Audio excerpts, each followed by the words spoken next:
Pitt.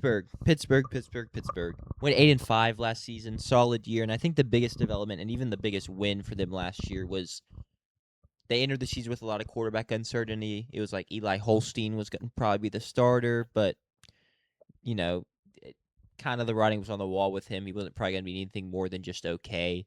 And then in trots a guy that at least going into the season was a complete unknown for me. Maybe Pittsburgh, Pittsburgh fans had an inkling that he was going to be something special or something good. But Mason Heinschel, no idea if I pronounced the last name correctly, but came in and played really well down the stretch as a young quarterback, and we'll look to continue that into next year. So that's kind of what I'm looking for with this team. But JP, what do you got from Vegas as the win total? Vegas has Pittsburgh as favored to go over 7.5 wins this year. Not a bad and number. Just to piggyback on the Mason Heinschel point, he was definitely completely under the radar just as a true freshman for him to come into play that way. In fact, he was a semifinalist or just a finalist for the Sean Alexander Freshman of the Year award in the country, and then he was the first true freshman since Jameis Winston to have at least 3 games in his first 6 career starts of 3 touchdowns and 300 yards passing.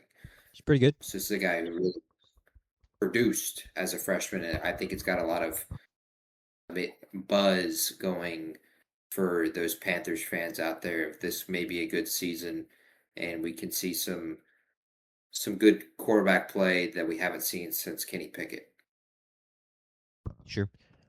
What do we got? Any big changes they've undergone this offseason, Sanders? Actually, no. So as far as, obviously, they returned their head coach, Pat Narduzzi, and they're starting a lot of guys who've been in the program for at least a year or two.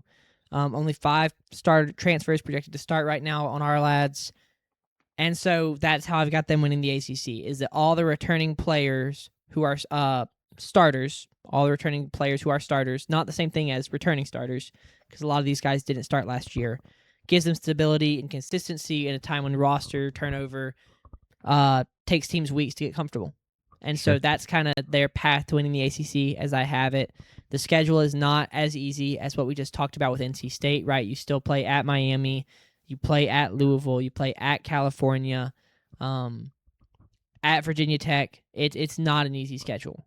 And so it's going to take that kind of consistency and that kind of immediate chemistry to and they luckily 3 of their first 4 games are non-conference games, so you kind of have that warm up. You've got a runway to get the season started.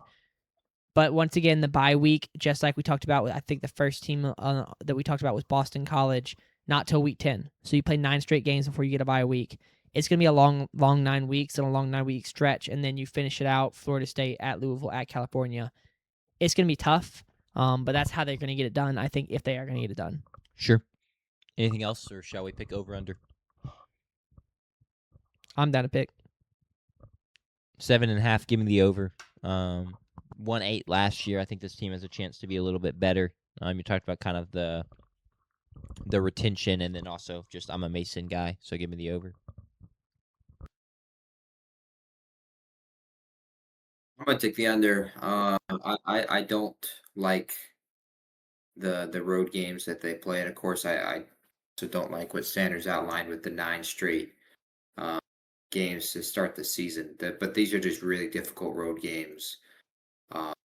I would imagine 4 of the 5, not the Boston College game. Sorry, Boston College, but the other 4 road games that they play this year, they are not going to be favorites in Louisville, Miami, Virginia Tech, and California, and they're all going to be pretty big games as far as whether or not they get over the hump of that win total. So give me the under for the Pittsburgh Panthers.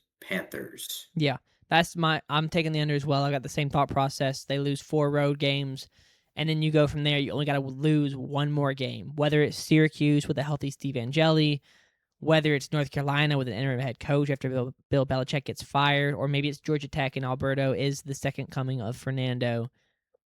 I just don't see them going undefeated in those other 8 games if they do lose those 4 road games as we both expect.